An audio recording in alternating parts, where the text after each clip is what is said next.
A San Martino dal Pago, sulla destra orografica del torrente Tessina, tra i cognomi risuona già dal 1650 quello dei Barattin, dei quali si narra che la professione fosse quella di carbonai, antico mestiere legato a quelle persone che trasformavano il legno in carbone vegetale. È la pubblicazione Corriere dell'Alpago a raccontare come per la forte presenza del cognome Barattin in quella località fu presto necessario, per distinguere i vari gruppi familiari, l'introduzione di soprannomi.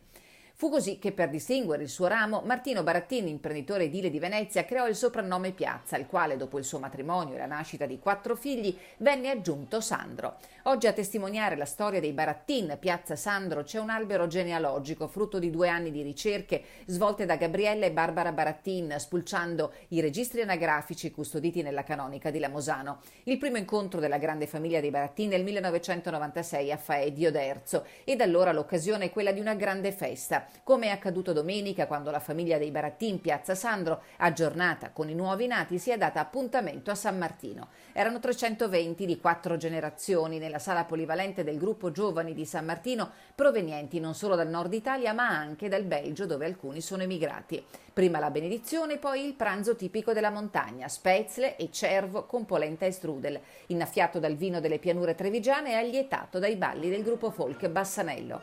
A tutti in dono il disegno dell'albero genealogico.